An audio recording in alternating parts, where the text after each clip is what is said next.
mundo automotivo, um universo de paixão, engenharia e, acima de tudo, beleza. Desde os primórdios da invenção do carro, a humanidade tem se esforçado para criar máquinas que não apenas nos transportem, mas que também nos encantem, que nos façam sonhar. Curvas elegantes, linhas aerodinâmicas, detalhes cromados que brilham sob o sol. Cada automóvel é, em sua essência, uma obra de arte em movimento. O narrador, com um tom que oscila entre a admiração e a leve melancolia, observa a grandiosidade dessa indústria. Os designers dedicam suas vidas a esculpir sonhos em metal e vidro, buscando a perfeição estética que fará o coração do público vibrar. Mas, e se a beleza for apenas uma parte da história? E se, no meio de tanta engenhosidade e aspiração estética, surgirem aberrações? Máquinas que desafiam não apenas o bom gosto, mas a própria lógica do design? O narrador, com uma expressão de quem está prestes a revelar um segredo perturbador, prepara o terreno para a virada inesperada.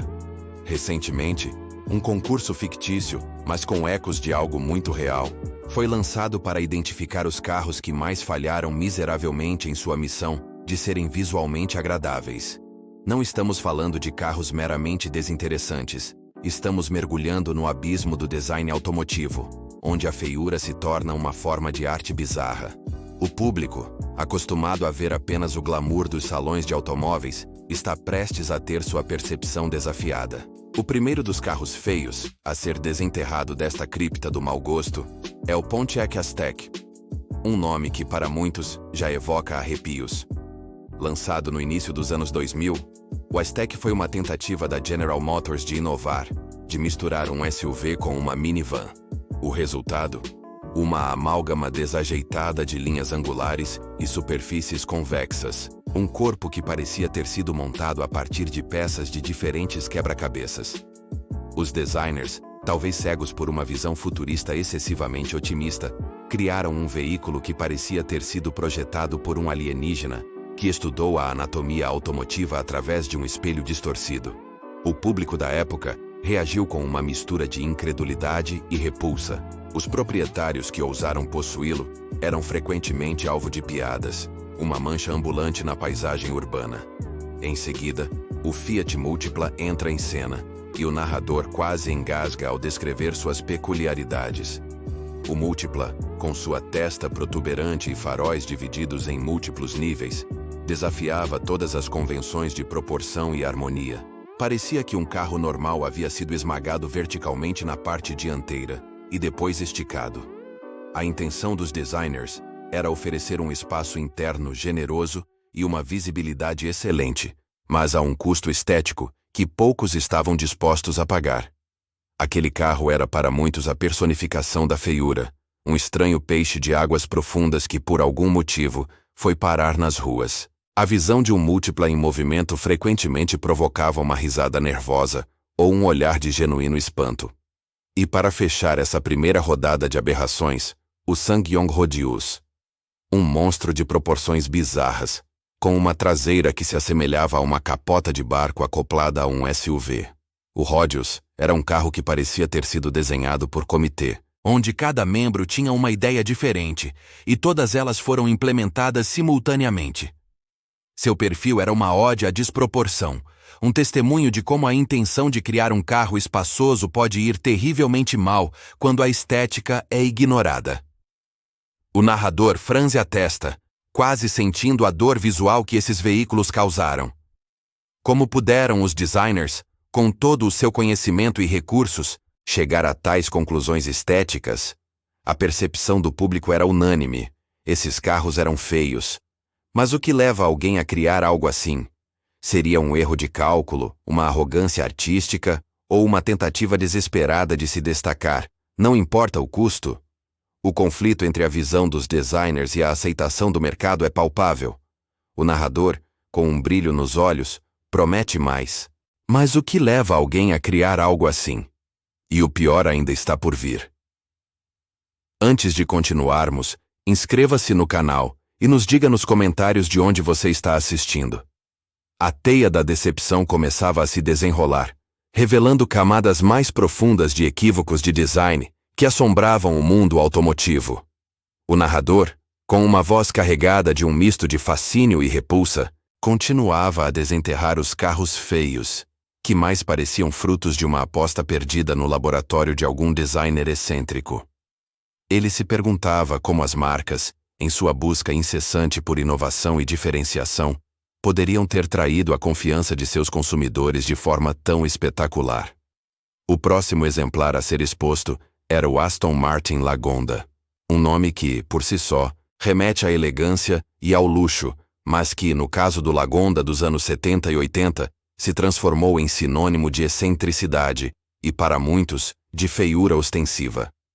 Seus designers, talvez influenciados por uma visão futurista que se revelou datada rapidamente, criaram um sedã angular, com uma frente quase plana e uma traseira desproporcional. Os painéis digitais internos, que na época eram considerados o ápice da tecnologia, falhavam constantemente, adicionando insulto à injúria estética. O público, que esperava a sofisticação inerente a Aston Martin, recebeu um carro que parecia ter saído de um filme de ficção científica de baixo orçamento, um erro caro que manchou a reputação da marca por anos. O narrador imaginava a frustração dos proprietários que desembolsaram fortunas por um carro que era tão inconfiável quanto visualmente questionável. Em seguida, o narrador apresentou o Nissan Juke de primeira geração, um crossover compacto que, ao ser lançado, dividiu opiniões de forma drástica. Seus designers optaram por um estilo ousado, com faróis elevados e protuberantes que pareciam olhos de inseto, uma grade frontal que se assemelhava a um bigode e uma carroceria que misturava curvas e ângulos de maneira peculiar. A intenção era clara: criar um carro que se destacasse na multidão, que fugisse do convencional. E nisso eles foram bem-sucedidos. O Juke não era apenas diferente, ele era polarizador. Enquanto alguns o viam como refrescantemente original, a grande maioria do público o considerava estranho, desproporcional e, sem rodeios, feio. As influências externas, como a crescente demanda por SUVs compactos e a busca por uma identidade visual única, levaram a uma interpretação que muitos consideraram equivocada. Para o narrador, o Juke era um exemplo de como a busca por originalidade pode, por vezes, beirar o grotesco. E para completar a tríade dessa teia de decepções, surgiu o AMC Pacer, um carro que, desde seu lançamento nos anos 70, foi alvo de piadas e zombaria. Conhecido como o aquário sobre rodas ou o carro bolha, o Pacer foi projetado com uma largura incomum e janelas enormes, especialmente a traseira, para maximizar o espaço interno e a visibilidade.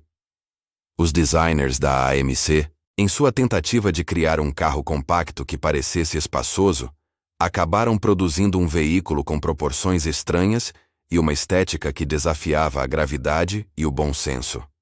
As pressões de mercado por carros menores e mais eficientes em consumo de combustível, somadas a uma visão de design pouco convencional, resultaram em um dos carros feios mais icônicos da história. O narrador descrevia o choque dos especialistas da época, que não sabiam se riam ou choravam diante daquele objeto rodante. Artigos fictícios da época retratavam o Pacer como um símbolo do mau gosto automotivo, um carro que parecia ter sido desenhado para ser esquecido. Esses veículos, o Lagonda, o Juke e o Pacer, representavam facetas diferentes da mesma tragédia estética. Eles eram testemunhos de como a busca por inovação, luxo ou funcionalidade podia, por vezes, cegar os designers para a beleza ou mesmo para a mera aceitação visual. As reações do público da época variavam do choque ao completo ridículo, deixando uma mancha indelével na história automotiva. O narrador, contemplando a galeria desses carros, refletia sobre a audácia e, por vezes, a imprudência dos criadores. Será que a busca por originalidade justifica a criação de monstros sobre rodas? A resposta parecia mais complexa do que um simples sim ou não, e o narrador sabia que o Vale da Vergonha automotiva ainda guardava surpresas mais sombrias. O narrador, após a retrospectiva das intenções questionáveis dos designers, mergulhava agora no Vale da Vergonha automotiva, Um lugar onde a experiência de possuir um desses carros feios se transformava em uma jornada de escárnio e, por vezes, de solidão. Ele imaginava a vida dos proprietários, as emoções que fervilhavam ao dirigir um veículo que atraía olhares, não de admiração, mas de perplexidade e até mesmo de pena. A posse de um carro como o Fiat Multipla, o Ssangyong Rodius ou o AMC Pacer não era apenas uma questão de transporte.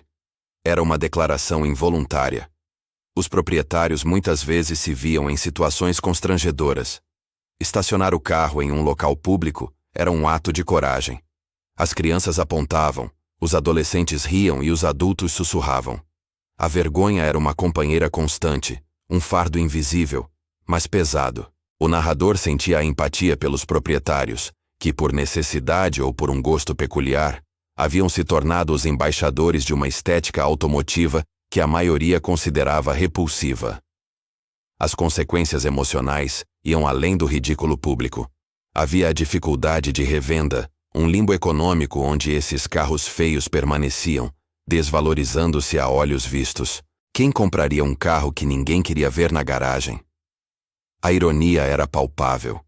Um veículo feito para mover pessoas acabava por isolar seus donos, presos em uma bolha de design incompreendido. O narrador pensava nos proprietários que tentaram amar seus carros, que buscavam a beleza interior em uma máquina exteriormente rejeitada. Alguns, com uma resiliência notável, até desenvolveu um afeto por seus veículos, vendo neles uma declaração de individualidade, um desafio às convenções.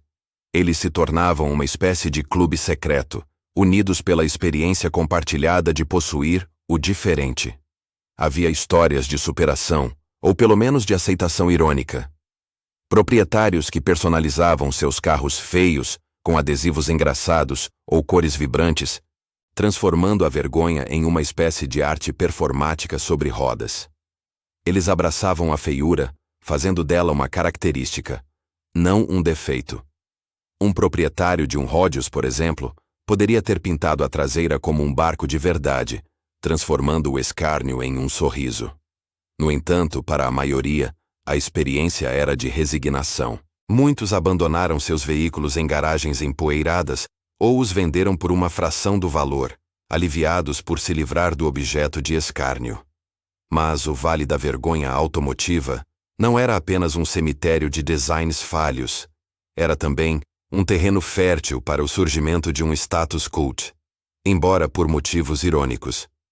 Carros como o AMC Pacer, inicialmente ridicularizados, tornaram-se ícones da cultura pop, figurando em filmes e séries, não por sua beleza, mas por sua singularidade, e sim, por sua feiura inconfundível. Eles se converteram em símbolos de uma era, testemunhos de uma ousadia que, embora mal-sucedida, era inegavelmente autêntica. O narrador observava como o tempo e a distância podiam transformar o desgosto em fascínio, a repulsa em nostalgia. Essa transformação levava o narrador a uma revelação intrigante. E se a verdadeira feiura não estivesse no carro, mas na forma como o percebemos? A beleza, afinal, é subjetiva. O que um considerava grotesco, outro poderia ver como uma expressão artística ousada. A feiura de um carro poderia, na verdade, ser um espelho da nossa própria rigidez conceitual, da nossa dificuldade em aceitar o que foge ao padrão. O Vale da Vergonha não era apenas sobre carros, mas sobre a percepção humana, sobre a linha tênue entre o inovador e o bizarro. E enquanto o narrador ponderava sobre essa epifania, ele sabia que a jornada pelos carros feios ainda guardava os seus piores exemplos. Aqueles que desafiariam não apenas o bom gosto, mas a própria sanidade estética. O ápice do horror automotivo estava apenas começando a se revelar. O narrador, com a voz carregada de uma expectativa quase mórbida, preparava o público para o derradeiro confronto. O clímax do horror estético que prometia superar qualquer aberração já vista. A jornada pelo Vale da Vergonha automotiva havia revelado carros que desafiavam o bom gosto, mas agora, dois titãs da feiura se erguiam, cada um disputando o infame título de mais feio do mundo. Não era uma disputa pela beleza, mas sim pela proeminência no panteão do design automotivo, que deu terrivelmente errado. O primeiro contendente a ser apresentado, com uma aura de presunção desmedida, era o Pontiac Aztek. Lançado no início dos anos 2000, o Aztek prometia uma fusão de SUV, minivan e carro de família, mas entregou uma colisão de linhas, volumes e ideias que pareciam pertencer a diferentes veículos. O narrador destacava sua dianteira dividida, com faróis em camadas, e uma grade que parecia uma boca aberta em espanto perpétuo. Os designers, em sua busca por um veículo versátil e aventureiro, haviam criado uma criatura Frankenstein de metal, plásticos e vidro. O Aztek era um emaranhado de ângulos estranhos e superfícies planas, com uma traseira que caía abruptamente, como se tivesse sido cortada por um machado. Seus flancos eram adornados com plásticos cinzentos brutos, que davam a impressão de um protótipo inacabado, não de um produto final. O público da época reagiu com uma mistura de choque e incredulidade, e os especialistas o catalogaram instantaneamente como um dos maiores desastres de design de todos os tempos. O narrador, ao descrever o Aztek, sentia a tensão no ar, a repulsa quase palpável que emanava daquele amontoado de metal. No entanto, o Aztek tinha um formidável adversário, o SsangYong Rodius. Se o Aztek era uma colisão de ideias, o Rodius era um navio de cruzeiro que encalhou em terra firme e tentou se disfarçar de carro. Lançado inicialmente em 2004, o Rodius parecia ter sido desenhado em duas metades distintas que nunca se encontraram. A frente era a de uma minivan genérica, mas a traseira. A traseira. O narrador, com um tom de voz que beirava o espanto, descrevia a protuberância que se estendia além do teto, criando uma espécie de mochila gigante e desproporcional. As janelas traseiras, em forma de trapézio invertido, e o teto que se elevava de forma abrupta, davam a impressão de que designers haviam tentado adicionar um segundo andar a um carro, falhando miseravelmente.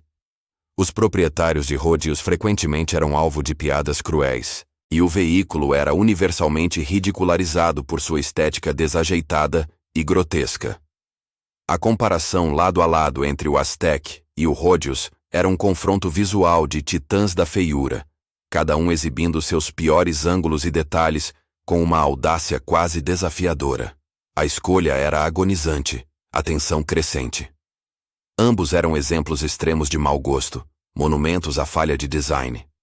O Aztek, com sua agressividade desordenada, e o Rodius, com sua desproporção bizarra, disputavam ferrenhamente o pódio da aberração. O narrador imaginava uma votação fictícia, onde os especialistas se contradiziam, incapazes de decidir qual era o mais ofensivo à vista. Alguns argumentavam que o Aztek representava uma traição aos princípios do design, uma tentativa descarada de ser diferente, que resultou em algo intragável. Outros defendiam que o Rodius, com sua falta de harmonia e proporções que pareciam desafiar as leis da física, era o epítome do desastre estético. Preparem-se para o ápice do design automotivo, que deu terrivelmente errado, sentenciava o narrador, sua voz reverberando com a gravidade do momento. A batalha pela coroa da feiura estava prestes a ser decidida. Quem seria o campeão em conteste dessa categoria tão peculiar? A resposta estava iminente, e o público aguardava, com o coração batendo forte, para descobrir qual desses carros feios seria coroado o rei da aberração, o monstro sobre rodas que redefiniria o conceito de design automotivo falho. O veredito final prometia ser tão chocante quanto os próprios veículos em questão. O narrador, após a dramática introdução dos dois titãs da feiura, sentiu a atmosfera carregada de uma expectativa quase palpável. Não havia mais tempo para rodeios, nem para a falsa neutralidade. Era o momento de desvelar o rei inconteste da aberração automotiva.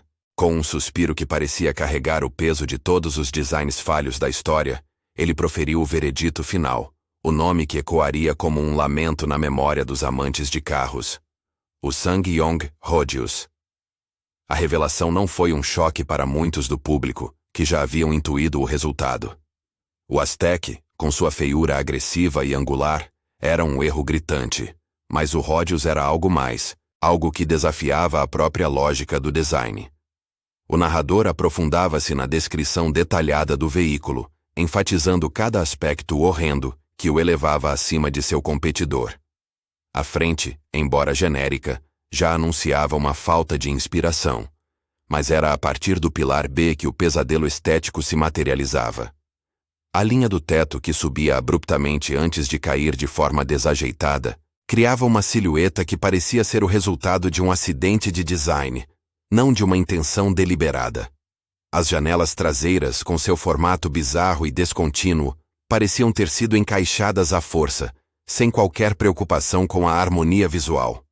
A protuberância na traseira que o narrador já havia mencionado ganhava agora um destaque ainda maior.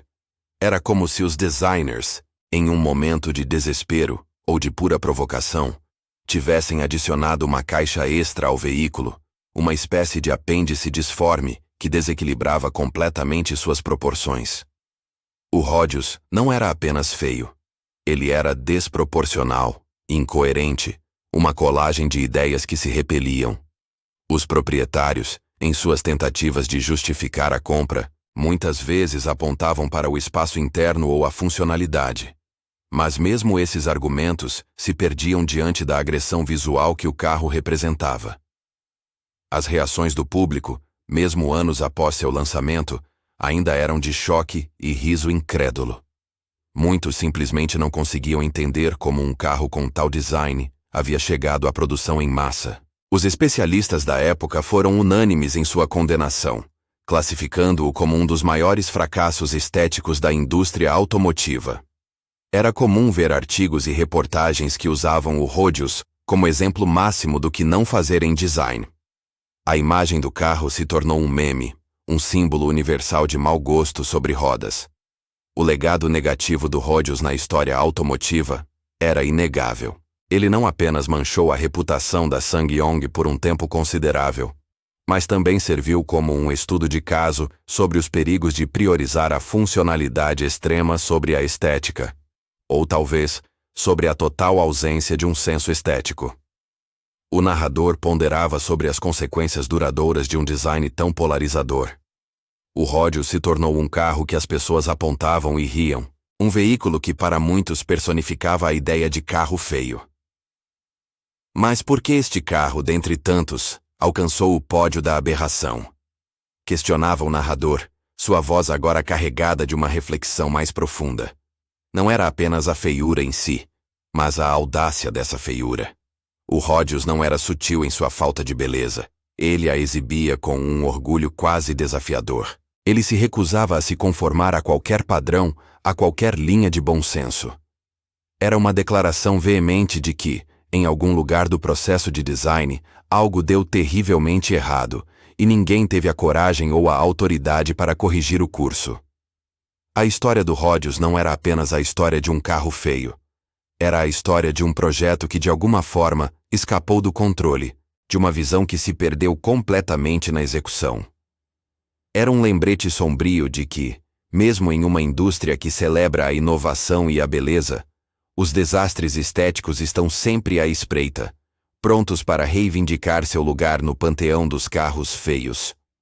O narrador sabia que, mesmo com o veredito dado, a história desses veículos ainda guardava uma última camada, uma lição final sobre a natureza complexa da beleza e da percepção.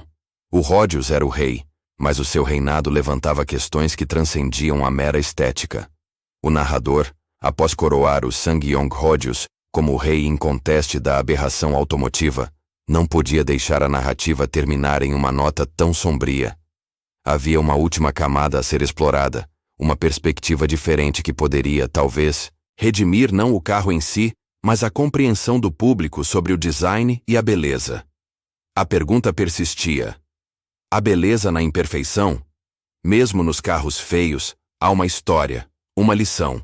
A reflexão começou com a ideia de que a feiura, tal como a beleza, é intrinsecamente subjetiva. O que um designer considerou uma inovação ousada, outro viu como um desastre. O que o público ridicularizou em uma era, pode ser revisitado com um olhar nostálgico ou irônico em outra. O narrador ponderou que o tempo tem uma maneira peculiar de reframar a percepção. Carros que foram universalmente desprezados em seu lançamento, por vezes, encontram um nicho de entusiastas décadas depois, tornando-se ícones cultuados precisamente por sua singularidade, por sua audácia em desafiar as convenções. O Pontiac Aztek, por exemplo, embora tenha sido duramente criticado por sua estética agressiva e desordenada, ganhou um tipo de redenção cultural inesperada. Sua aparição proeminente na aclamada série de televisão Breaking Bad o elevou a um status de anti-herói automotivo. O carro, com sua aparência desajeitada e funcionalidade controversa, tornou-se um reflexo do personagem principal, Walter White. Não era bonito, mas era prático, peculiar e, de alguma forma, inesquecível.